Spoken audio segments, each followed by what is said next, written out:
Research problems. अब research में कौन कौन सी प्रॉब्लम आ सकती हैं? To study an economic condition, मालिक किसी, या फिर जैसे इसमें दिया गया है कि मणिपुर राज्य के चूराचांदपुर जिले के वहाँ के जो मजदूर हैं उनकी जो आर्थिक स्थिति, उद्योग, उसका अध्ययन करना चाहते हैं। तो उसमें ये होगी समस्या।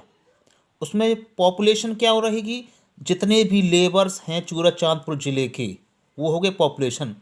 उनका सैंपल क्या रहेगा, जितने भी लेबर वहाँ पर हैं चूराचांदपुर जिले के, उनके 10% लोगों को हम उसमें शामिल करेंगे। ज़्यादातर सर्वे जो होते हैं वो सैंपल सर्वे होते हैं, और उसमें ये इसलिए स्टैटिक्स में इसलिए इसको प्राथमिकता दी जाती है क्योंकि बहुत से कारण हैं उसके।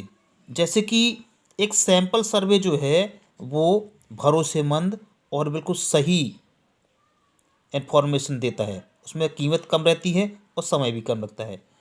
और ये सैंपल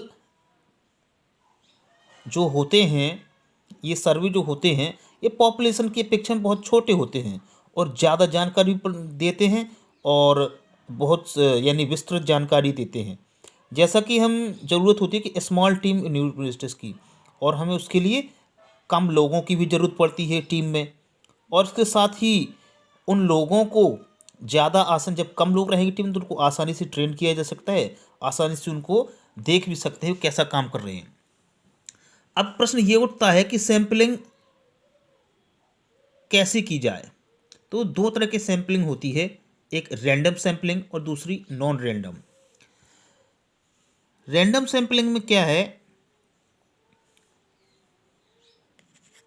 जैसा कि नाम से ही पता चलता है कि रैंडम सैंपलिंग ऐसी है जो कि इंडिविजुअल यूनिट्स की होती है ना, एक टोटल पॉपुलेशन की नहीं होती है।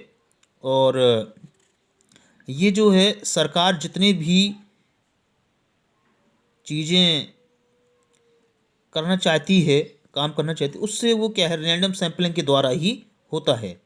मान लीजिए अगर किसी क्षेत्र में रहने वाले लोगों की जो बढ़ी हुई पेट्रोल की कीमतें हैं, उसका वहाँ के लोगों के बजट पर क्या प्रभाव पड़ा, अगर ये सर्वे करना चाहती है सरकार, तो इसके लिए क्या करेंगे, 30 घरों को लिया जाएगा, ठीक है, और उनके बारे में अध्ययन किया जाएगा। तो इसमें होगा क्या कि इनमें से अगर 300 लोग उस एरिया में रहते हैं तो उन पूरे 300 लोगों के नाम एक पर्ची पर लिखे जाएंगे और उन सबको मिक्स कर दिया जाएगा और एक एक करके उसमें से 30 लोगों को चुन लिया जाएगा।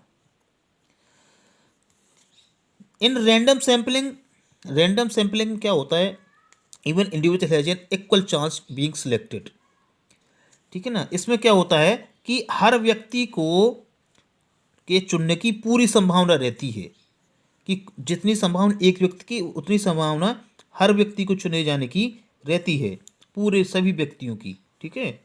और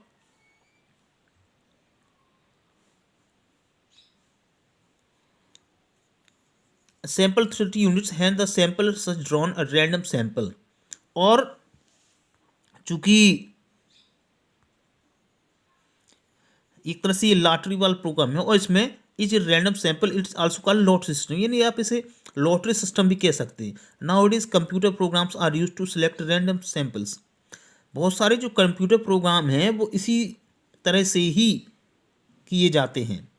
जैसे कि इसमें अभी आपने ये जो रैंडम सैम्पलिंग है वो, अब इसमें एग्जिट पोल्स क्या है, आपने देखा होगा कि एग्जिट पोल जिस चुनाव के परिणामों से पहले काफ़ी दिन पहले से ही एग्जिट पोल के बारे में लोग बताने लगते हैं, टीवी चैनलों पर आने लगता है, ठीक है ना। और इसका मतलब ये है कि समाचार दिखाते हैं और लोग पूर्वानुमान भी दिखाते हैं और कौन सी पार्टी जीत सकती है। और ये कैसे करते हैं, क्योंकि ये केवल क्या है, एक तरह से उन्होंने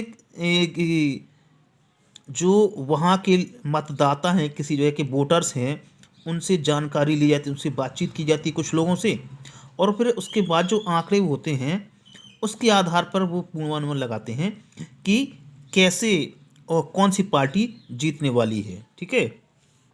मान लीजिए एक्टिविटी ये कर सकते हैं कि भारत में जो पिछले 50 सालों का जो कितना अनाज उत्पादन हुआ, ठीक है ना, तो उसके लिए वैसे तो ये सैंपल इकट्ठे करना बहुत मुश्किल है, ठीक है ना, लेकिन फिर भी ये कैसे किया जाएगा, ये एक बड़ा सवाल होता है। दूसरी बात है, दूसरा जो सैंपलिंग होती है वो होती है नॉन रैंडम सैंपलिंग।